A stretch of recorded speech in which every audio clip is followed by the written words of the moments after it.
You very much. It's time to have the conversation with the Reverend Ntim Fordjour, Member of Parliament for Ascent South.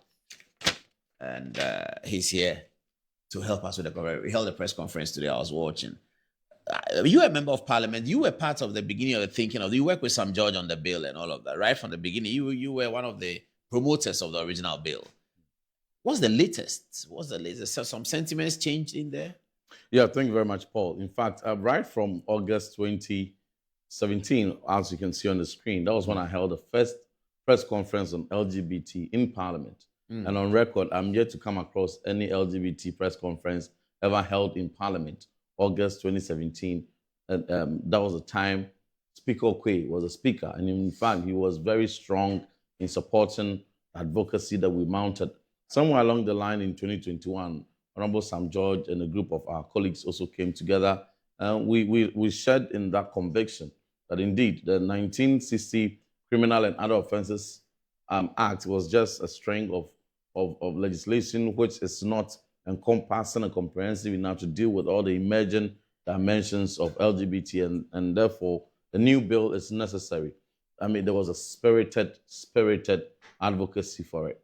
At some point, the NDC, led by their presidential candidate, President John Mahama, weaponized that, moral need that we're all trying to advocate around. They weaponized it. They piloted it, Paul, in Ascent North. I'm in Ascent South. So when the by-election came up in Ascent North, they piloted that weaponization, that propaganda of LGBT politics, and it worked. For the by-election? For the by-election. The only message they brought was that, look, there's nothing about this election. MPP has only 137 and 138, and we have 137. And some of their members don't normally come to Parliament. They need an extra seat to solidify their lead, to go and pass a bill to now allow any man to marry any man, any woman to marry any woman. And that is why the Human Sexual Rights bill that is before them, they don't want to pass it, they don't want to sign it. And then they believed it, and then they voted for them. So when they piloted it, and they worked for Judge Kwesi, they went to scale. And then they started engaging stakeholders, imams, traditional rulers, pastors, in groups.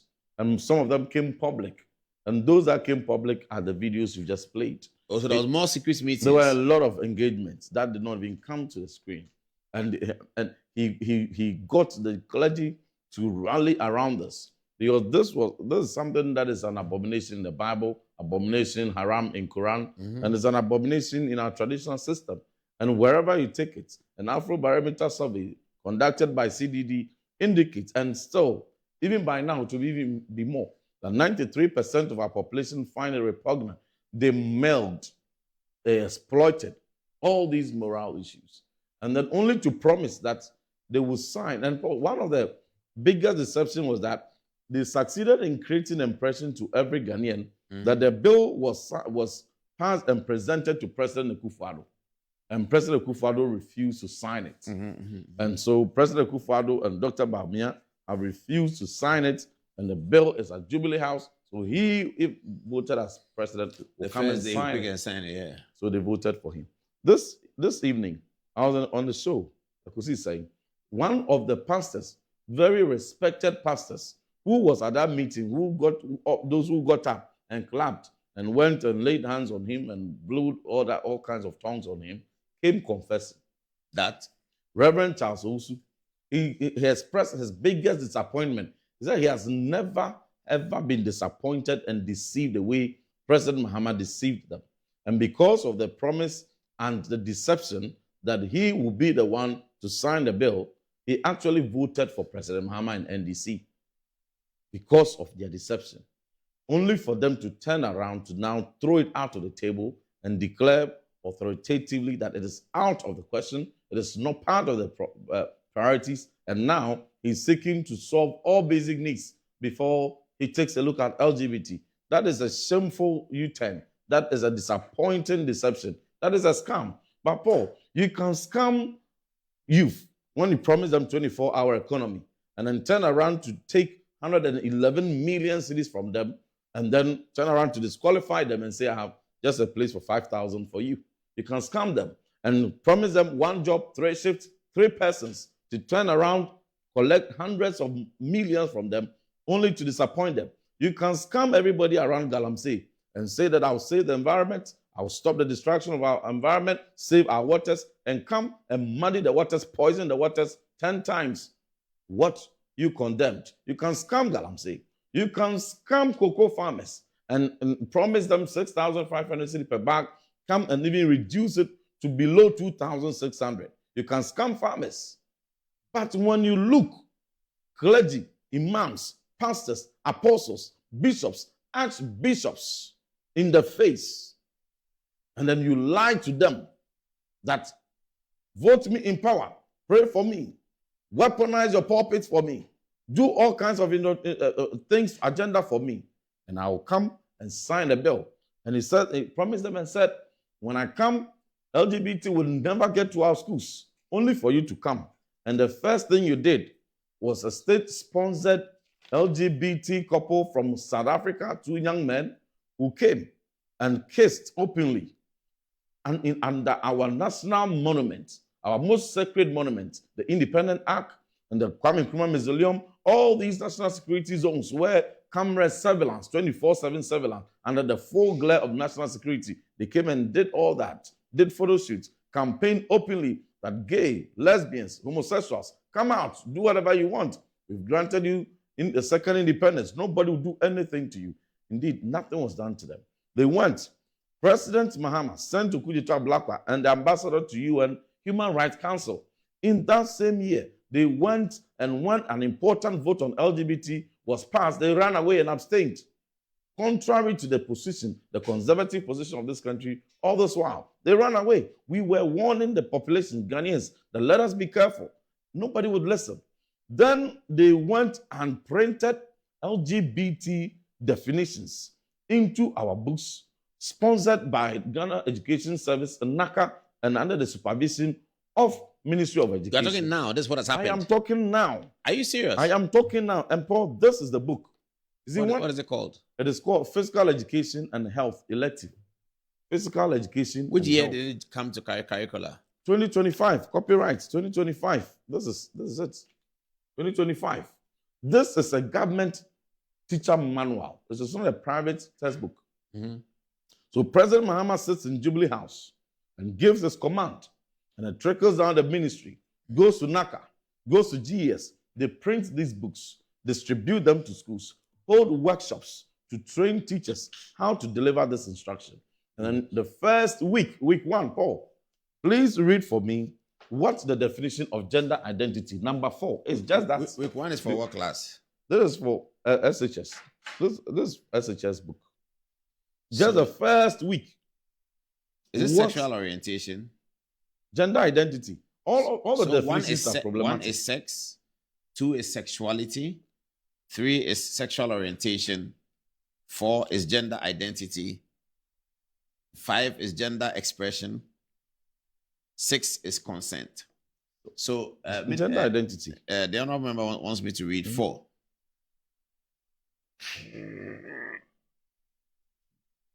It says, it refers to a person's deeply felt internal experience of gender, which may or may not correspond with the sex assigned at birth. It can include being male, female, or blend both. This concept goes beyond the binary notion of gender, male and female, and recognizes the diversity of gender experiences and expressions. This is evil. And this is the curricula. This has been taught already. This is not in the curriculum. The same thing we fought when Napo was minister and they took it out and all that. If this had happened under Akufo-Addo, all hell would have broken loose. Imagine, fancy a situation anywhere under the 8-year rule of President Akufo-Addo, that any textbook, teacher manual, any teacher and learning material whatsoever in our schools, having this definition, the kind of press conferences, the demonstrations that our pastors, our imams, our traditional rulers, and politicians would have mounted against President Akufo-Addo. But this has been state-sponsored by President Mahama. When I exposed them and caught them red-handed, they initially denied. Then I brought the book. Then they came out and said it was an error. If indeed it was an error, immediately NACA Director General should have been fired. GES Director General should have been fired. Not less than 3 people should have been fired if indeed you are the president who promised our pastors, our imams, and our chiefs, looked at them in the face and lied to them that you should be the one who should take charge. And you make sure you safeguard the content of our schools, only for you to come and say that somebody made an error and put it in a book that is approved by NACA, printed with state money, distributed, and taught in our schools. In our true and poor system, you have put in their subconscious memory. In examination, wherever they are going, that's what they are rehearsing. Because in the examination, they are expected to reproduce the same thing. Oh, I am yet to see anybody fired for this. I am yet to see any secular going to schools. They only did deceptive settings of some very shameful press statement that we are recalling it. We have recalled it was all lies. All the teachers teaching it will tell you the books are still with them. Nobody has even given them a circular. Nobody has written to any headmaster or any regional director that takes steps to unlearn these diabolical concepts. No one has done that. And yet, you still have the confidence to come and tell Ghanaians, because when you did all these things, everybody kept quiet. And so now you think that you have succeeded in ensuring that as liberal party as you are, your true colors are now reflecting in the teaching manuals in schools. And so you can come and tell Ghanaians, after you have won their votes, that it is not a priority. It is still a priority. President Mahama said his priorities right.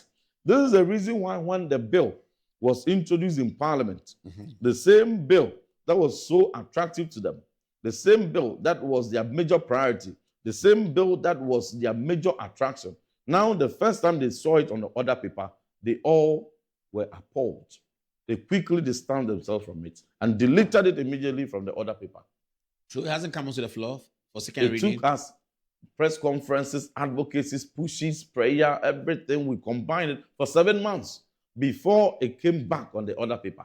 And when it got back to the order paper, to date, if it's tomorrow or next week or next month, that the Constitutional Legal Committee will hold a meeting and invite sponsors to come and consider it, I am still waiting for such an invitation. It is not part of their priorities. So it's been read the first time, gone to committee, but it's no, the committee is not they've dealing thrown with it somewhere because the instruction is coming from Jubilee House. But who sets the agendas for the committee? The chairman? The agenda for Parliament is set by Jubilee House because the Speaker of Parliament is the leader. He's the head in charge of the whole Parliament. If you're a member of Parliament, for you to even rise up to speak, you must catch the eye of the Speaker for him to ask you to speak. For any bill to be introduced, whether a statesman bill, any legislation, whether government-sponsored or private members' bill, the Speaker of Parliament must approve. The majority leader, he is the leader of government business. He is the chairman of the business committee. So if he doesn't authorize it, it is not going to be discussed. And if he doesn't put it on his front burner as a priority legislation, it's just going to lie somewhere. And the boss himself has come to say it is not a priority. And that is the reason why they've thrown it somewhere. But we are urging them that this is a priority. The 2 promises he made. 1, to sign the private members bill. Then he also said that he himself, when the County Bishop Conference met him, he said that he was going to introduce a government-sponsored bill. We are still going to hold him account to that. He must be held account. When he's in Ghana, he says before last week, he was always saying different things to Ghanaians. Then he went to the United States of America and said different things. He comes back. And Paul, let me express one disappointment. When he came back, the first thing that Assemblies of God wrote and County Bishop Conference wrote and Christian Council of Ghana wrote was a letter of commendation, a statement of praise. I must say again, I'm a pastor, I'm a priest, but I'm highly disappointed in those letters of praise.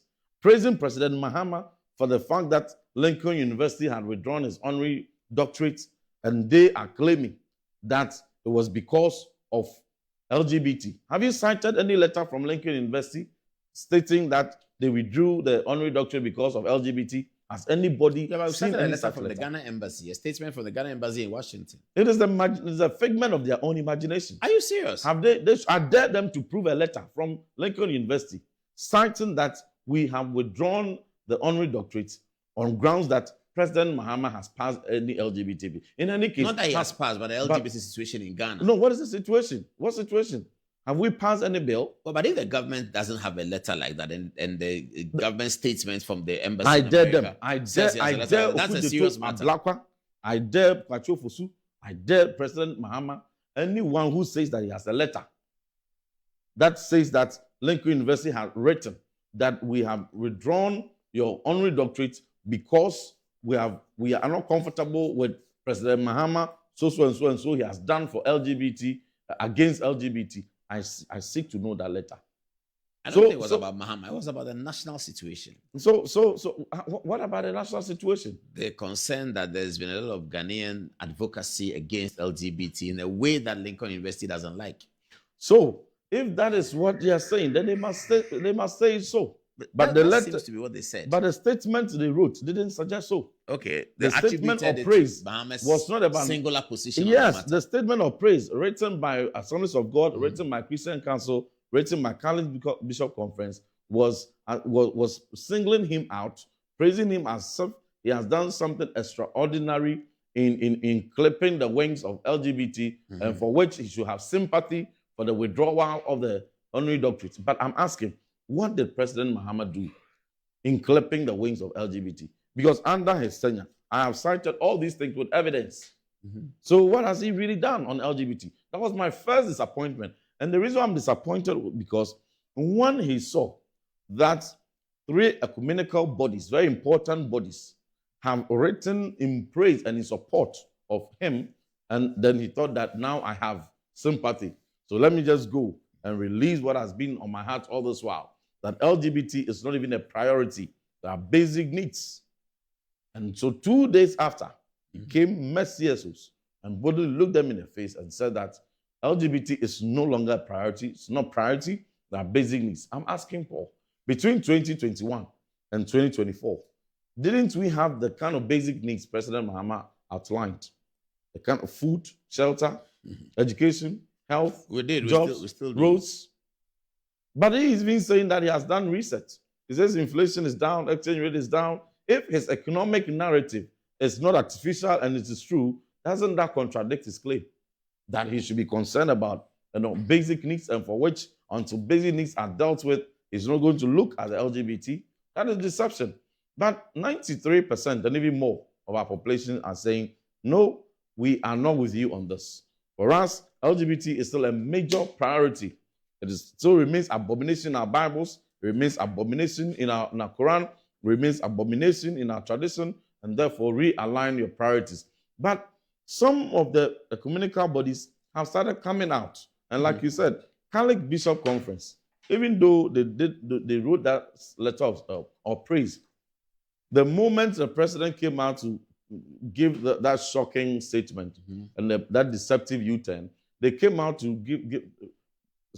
put out a statement that you just read, calling out the hypocrisy and the double standards of President Mahama. That's what I'm expecting the other ecumenical bodies to do. I'm expecting Assemblies of God to do so. I'm expecting Christian Council to do so. I'm expecting GPCC to also do so. You know why? Because we made religion and LGBT a major campaign in the 2024 election.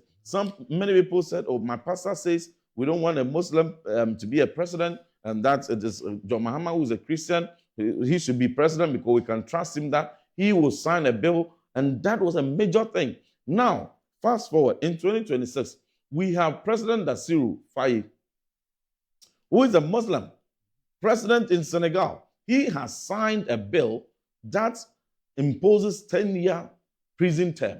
For 10 years for LGBT. 3 times stricter than the bill we are playing with. He's a Muslim. He's not a Christian.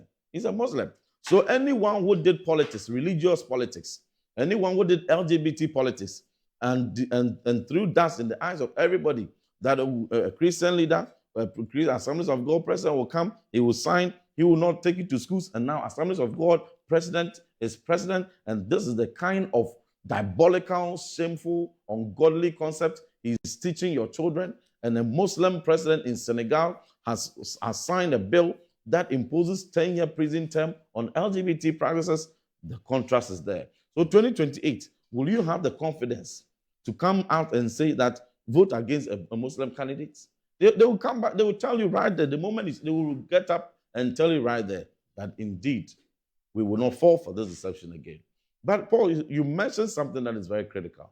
You said that this can be the biggest betrayal of the Christian community. Yeah. In fact, if we don't handle these matters well, my fear is that it will be one of the scandals that will plunge the image of the Christian community into a very bad place, and to take away the respect, the salt, the light we ought to be.